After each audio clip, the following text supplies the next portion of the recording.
श्री कृष्ण।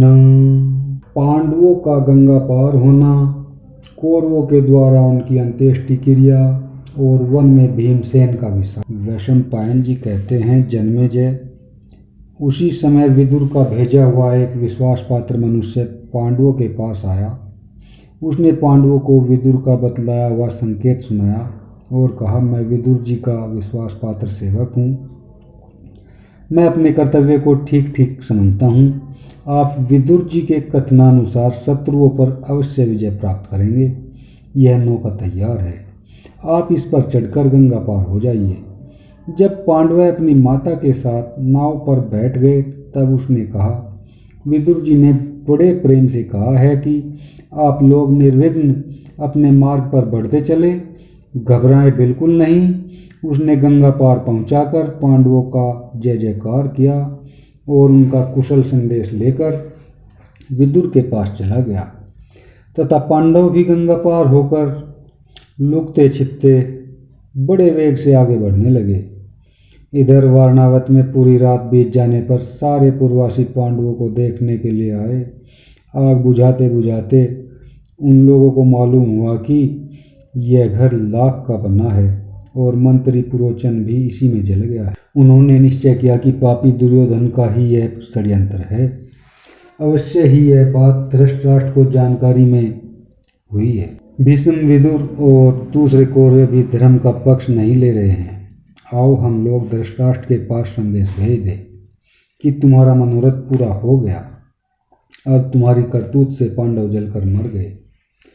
जब सब लोग आग हटाकर देखने लगे तो अपने 5 पुत्रों के साथ मरी बिलिनी मिली।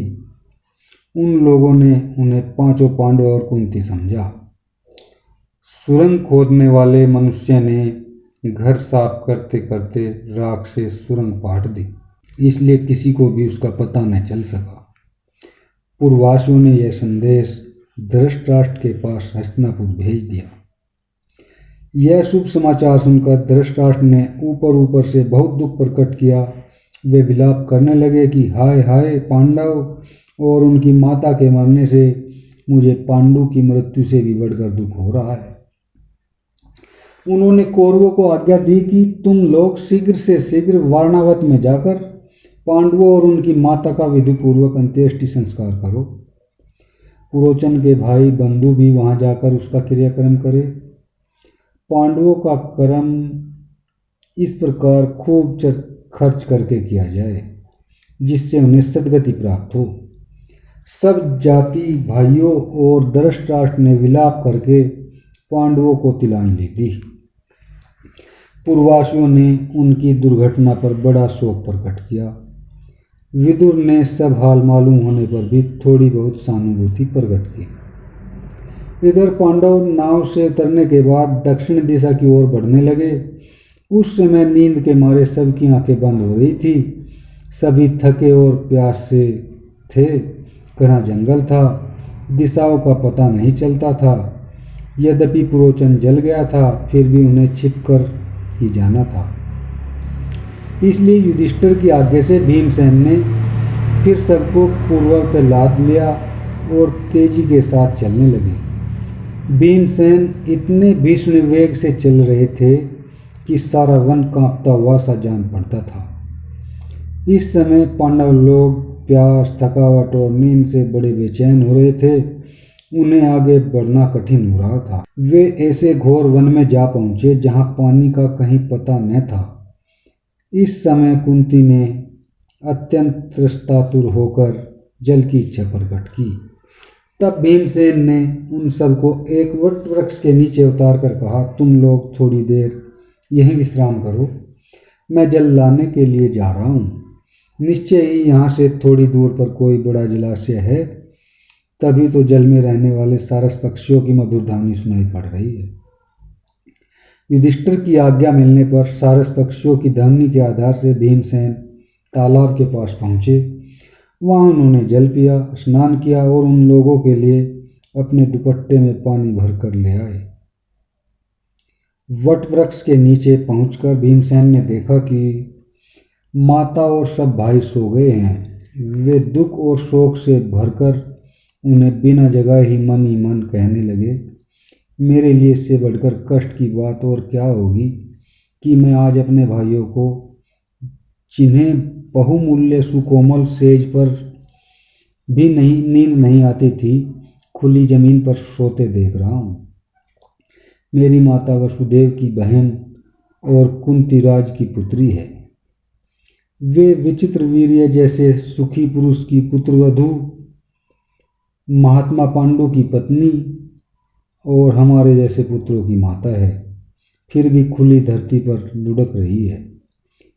मेरे लिए इससे बढ़कर और दुख की बात क्या होगी। जिन्हें अपने धर्म पालन के फलस्वरूप तीनों लोकों का शासक होना चाहिए, वे युधिष्ठिर थककर साधारण पुरुष की भांति जमीन पर लेटे हुए हैं। हाय हाय, आज मैं अपनी आंखों से वर्षाकालीन मेघ के समान श्याम सुंदर नवरत्न अर्जुन और देवताओं में अश्विनी कुमारों के समान रूप से संपत्ति में सबसे बढ़े चढ़े नकुल और सहदेव को आश्रयहीन की तरह वृक्ष के नीचे नींद लेते देख रहा हूँ। दुरात्मा दुर्योधन ने हम लोगों को घर से निकाल दिया और जलाने का प्रयत्न किया, किंतु भाग्यवश हम लोग बच गए। आज हम वृक्ष के नीचे हैं, कहाँ जाएंगे, क्या भोगेंगे, इसका पता नहीं। आह पापी दुर्योधन, सुखी हो ले। युधिष्ठिर मुझे तेरे वध के लिए आज्ञा नहीं देते, नहीं तो मैं आज तुझे मित्रों और कुटुंबियों के साथ यमराज के हवाले कर देता। अरे पापी, जब युधिष्ठिर तुझ पर क्रोध नहीं करते तो मैं क्या करूं।